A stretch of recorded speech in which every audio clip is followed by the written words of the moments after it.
Magandang umaga po at muli natin pinuntahan itong Cuba Quiz Judo Club para kumustahin at i-congratulate ang ating mga medalists natin last time sa Nabotas Judo Club. So ipakilala natin sa ating mga bidang atleta natin, mga medalists po natin. So Jonathan, you may introduce po yung ating mga medalists po.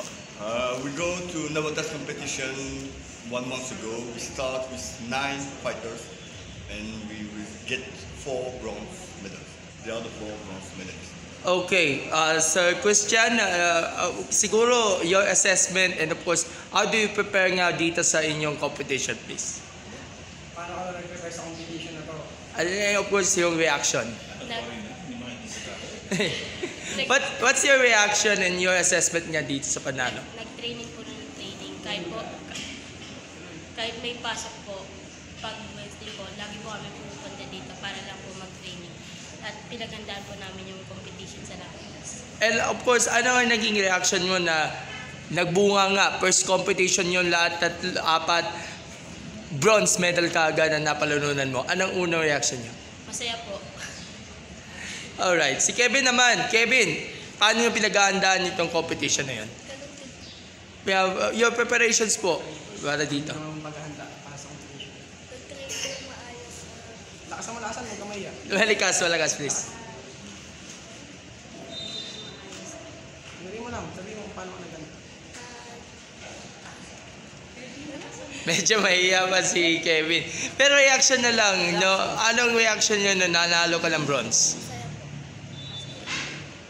Masaya. Ano pa? Alright. Si Matthew naman, paano nyo pinag-aandaan ng competition at gaano malaking katulong yung training na ginawa ni Sir Jonathan para sa'yo? Yes, pamalaking tulong talaga yung ginawang pagpupursige sa pagtitraining sa amin ni Sensei Jonathan. And consistency lang talaga yung naging dahilan kung bakit siguro lumakas kami and also kung bakit siguro kami nanalo ng bronze medal. Okay, anong reaction mo na nanalo ka ng bronze? Medyo expected. Hindi naman sa sobrang parang expected, pero parang medyo inasahan na din naman yun kasi nga napansin ko na naghihirap naman talaga kami and naisip ko din na siguro talagang kaya namin manalo ng bronze medal. Ito naman yung pinakabata sa grupo kasi karamihan sa mga bata. JB, ano ang inyong preparasyon para dito sa inyong pagsali sa Nabotas? Since I already have the age, what happened is Sensei Jonathan disciplined us for having the stamina, and yun nga is I fought in a category na mabigat, so he taught us the basics of judo: respect, discipline, and focus on our goal. Yung reaction nyo on winning the bronze? Well, siyempre, in-expect ko na hindi ako mananalo, pero yun nga, it's a blessing na I was able to get the bronze. Okay, by the way, anong mga divisions nyo dito sa Nabotas po? Ang division ko is -100. Minus 100, ikaw? Cadets po, minus 55. Alright. Minus Division po? Ano ka man? Minus 38? 34. Okay, 30. minus 60 po. Alright. So Jonathan, what's your reaction nga pala, your overall assessment, and did you expect na, yun nga, yung mga bata nyo, o yung mga wards ninyo, great performance there in the Nabotas Judo Club last January? I was expecting nothing, not in terms of medals, but in terms of practicing judo. For me, all of them, they make a good trip, even people who don't get medals. So, almost they make a good trip. So for me, it's done. In what percentage ba kasi nag-anda yung ating mga athletes for the next competition? What are the next competitions line up for those kids? And of course, tuloy-tuloy ba yung training ng ating mga bata? So of course, the target is always on 100% medal. Okay. Sometimes it's not possible. So if I have the same amount of medal, it's already a good result. Okay, tanungin ko ulit yung mga bata. Sa susunod na competition, ano bang aasahan natin? Magiginto na ba? Tingin nyo po? Hindi ko po alam kasi yung iba po, malalakas din po sila. Hindi lang po sila basta at saka po 5 months pa lang po sila po. Yung training po nila, umabot na po ng isang. Tapos kami po first time lang po namin, second time yung sa Maris Ikaw naman, ginto ba ang inaasahan mo sa 20 May sa mga susunod na competitions? Yan ba ang target mo? Tapos pagkahandaan pa namin para magkipa yung beta namin. Ito lang po. Puti ko.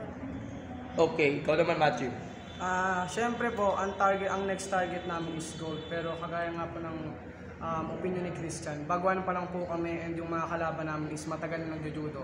Pero sigurado po na makikita niyo yung mga improvements namin and kung papalarin siguro, baka talaga manalo kami lahat ng gold medal.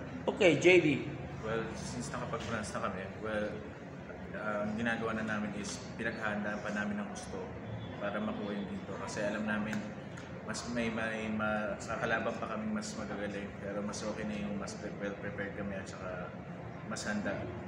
Okay, so Jonathan, my last question nga pala. What are the updates and developments niya with regards sa Q-Bag Wiz?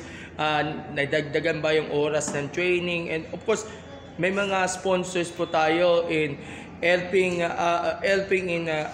in additional mats na gagamitin for the training venue.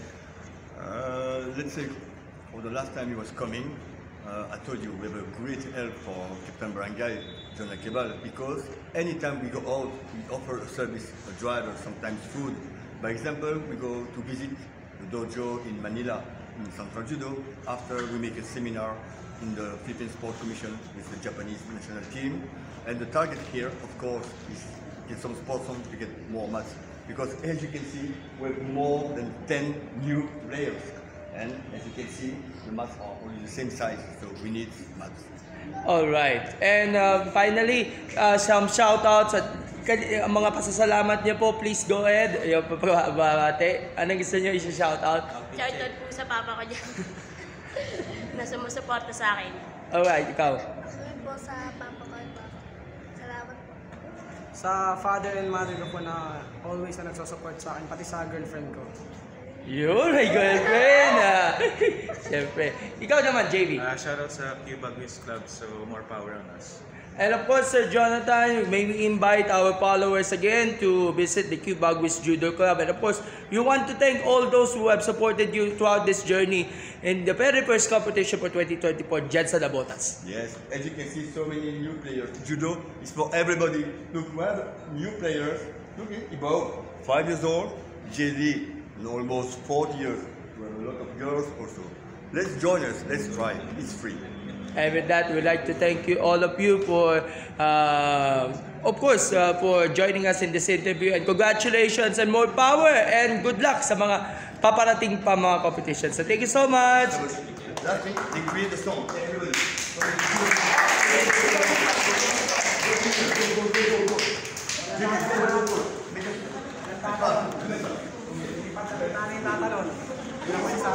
Okay, guys. 1, 2, 3, go! Q-Bag Wiz!